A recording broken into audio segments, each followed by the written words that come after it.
My name is Albert Morris, and I'm the author of the book Civilisation, Hijacked, and I am angry. I wrote the book Civilisation, Hijacked to enlighten the vast mass of us that are labouring under the impression that we are living in the best of possible worlds. It reminds me of Voltaire's novel Candide, where Candide, the heroine of the same name, no matter the enormity of the many calamities she encountered, she still insisted that it was the best of possible worlds. Well, I've got news for you. We also have been seduced into believing that we live in a civilised society. Civilised? It's more like barbaric than civilisation, while our whole so-called civilised world has been hijacked. The constant numbing and dumbing, manipulation by political, theological and economic groups separate us, and it shows exactly where, why, how, and this separation produced this dog-eat-dog, survival of the fittest capitalistic value system, where the survival of the fittest and greed is good has actually become socially acceptable. I was very fortunate to be born into an extremely religious and primitive Jewish family from a small village between Baghdad and Basra on the Tigris River. It was where the scribe and judge Ezra, of biblical fame, had the misfortune to die. The Jewish community built a tomb and temple in his memory, and my grandfather was the last Jewish caretaker of Ezra's tomb, until the Jews were forcibly banished from Iraq in 1951. During World War I, this tiny backward village had maternities thrust on their doorstep in the form of Australian troops stationed there when fighting the Turks. My father, a teenager, learned English and was very occasionally employed as an interpreter. Up to that time, his only education was to read the first page of the Torah on the first school day and the last page on the last school day of the year in Aramaic. In 1920, after the war, my parents moved to Shanghai, where I was born in 1925. In the same year, they had the opportunity to migrate to the USA or Australia. My father chose Australia because of a phrase he heard the Aussies back home use, fair go, mate. So he chose the land where he would get a fair go, and he loved Australia with a passion till he died. With this newfound modern way of life, he very quickly came to the conclusion that the Zionist Jewish religion was garbage and total lie. He became an atheist and socialist. Instead of bringing me up in the Jewish faith, at 13 he brought me the world of knowledge with a 9-volume Richardson's Pictorial Encyclopedia and encouraged me to develop my own truth. And this is reflected in my book. I believe we all are merely the product of our experience and environment. So I left school at the age of 14 to gain as much experience in life as possible. I have been involved in over 40 occupations in different areas, from farming to heavy industry, delivery boy to garment manufacturing business in Hong Kong, from a ship's engineer to personally designing and building a mobile crane and developing into a very successful 12-crane steel construction and engineering company for 35 years, from 1952 to 1987, and on the side, opal mining and prawn trawling.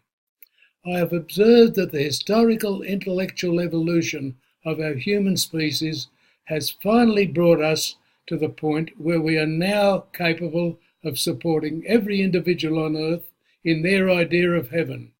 But what are we doing? Killing each other by the millions. Utter stupidity. Enlightenment can never be gained from the barrel of a gun.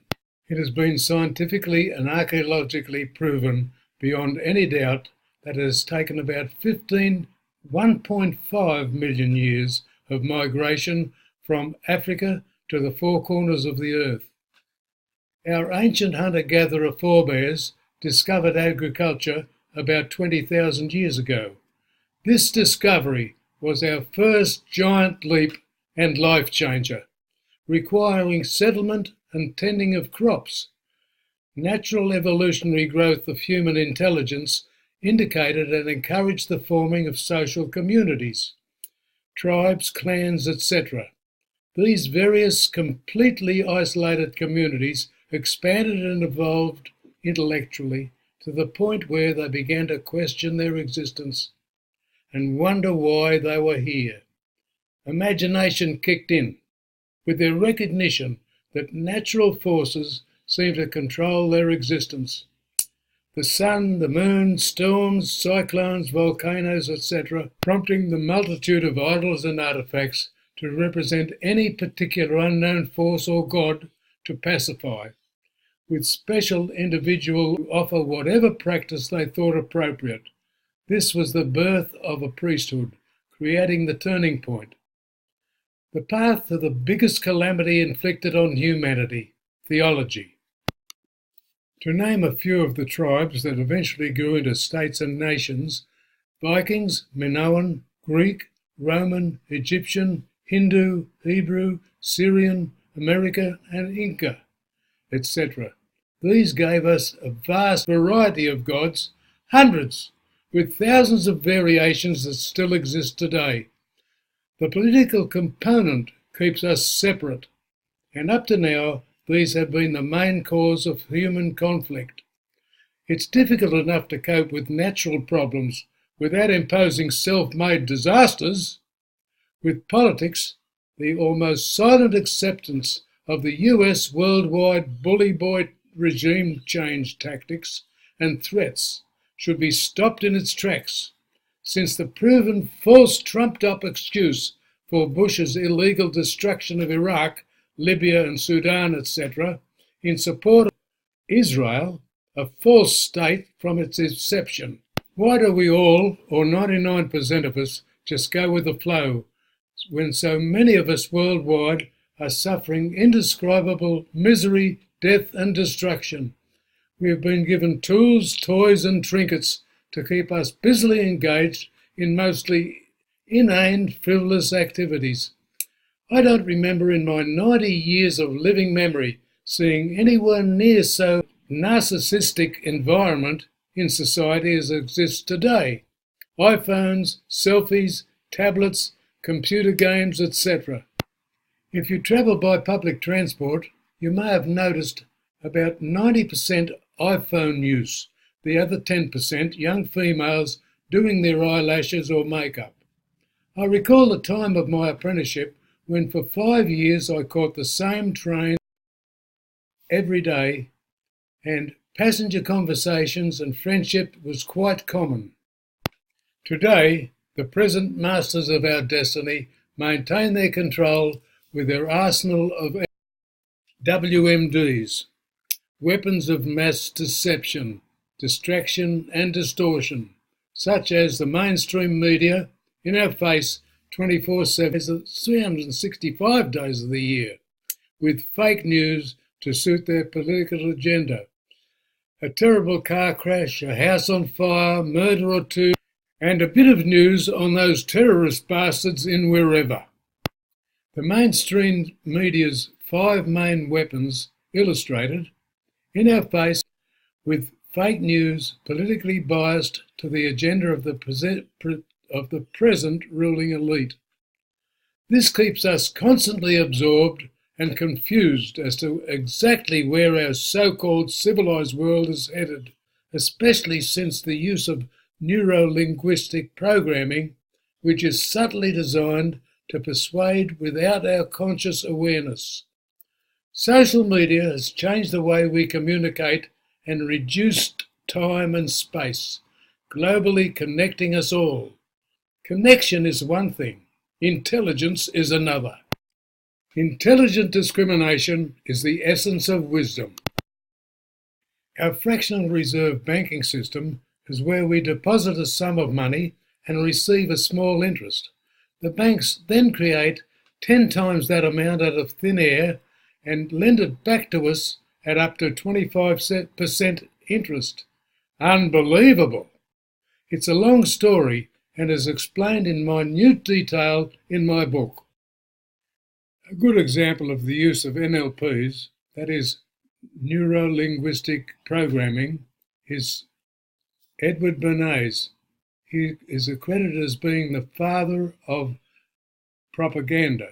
He wrote several books on crystallizing public opinion, describing and outlining how skilled practitioners could use crowd psychology and psycho-persuasion as an outcome, without our personal intellectual assessment. This type of hidden numbing and dumbing is behind our everyday news and advertising. He described the masses as irrational subject instinct, psychoanalysis, to control them as desirable. The military-industrial complex is the primary beneficiary of war and conflict. So long as we can keep from uniting in peaceful coexistence, they rake in trillions of dollars in the sale of the killing machinery and weapons, actually known to supply weapons to both sides of a conflict. Here are just a few of the long list of these murderous mongrels: United Technologies, L3 Communications, General Dynamics, Northrop Grumman, Lockheed Martin, Boeing, BAE Systems, and the list goes on. Since the final settlement of various migrating tribes into isolated states and nations, and our intelligence reaching the stage where we ask the question as to our existence, our imagination was utilised to supply an answer. The different groups, such as Vikings, Minoans, Greeks, Hebrew, Hindus, Syrians, etc., all came up with their variety of gods responsible for there being hundreds with thousands of added variations over time. This has proved to be the beginning of our separation and vicious conflict, worldwide and continuing today. How do we make good people do bad things? Just provide us with an enemy. This has been a very easy task, as we are divided by our religious beliefs and our political preferences. This agreement contains the phrase, "Be it clearly understood that nothing shall be done that may prejudice the civil and religious rights of existing non-Jewish communities in Palestine," which is clearly not the case. Since modern Israel occupation of Palestine in 1967, the Zionist Israeli political lobby, AIPAC, the American Israeli Public Affairs Committee, has worked its way into the bowels of the strongest military force the world has ever seen. Their methods put the mafia in the shade. This strong alliance between Israel and USA has effectively achieved the result of having America fighting their war. How clever is that? What a tangled web we weave when first we practice to deceive. In 1.5 million years of migration to the four corners of the planet, the natural evolutionary process of learning from our experience gave us the tools, our mind. But unfortunately, we've all been cleverly and cruelly diverted from our true potential. We've been hijacked. Since the invention of James Watt's steam engine sparking the Industrial Revolution, and Albert Einstein's formula E=mc² sparking the nuclear age, and John Bardine's transistor that ushered in the information age, we've reached a stage where it is well within our physical, technical and commercial ability to maintain every individual on Earth in their idea of heaven. But what are we doing? Killing each other by the millions. How much stupider can we get? There is only one way out. The oneness of humankind is an established fact. Love is the result of connected consciousness, and it's only when enough of us have collectively acquired this consciousness will we experience world peace. But we are too busy hating, denigrating and killing each other. Don't try and tell me we have not been hijacked. And you ask, why am I angry? If you want to connect with me or purchase my book, please go to civilizationhijacked.com.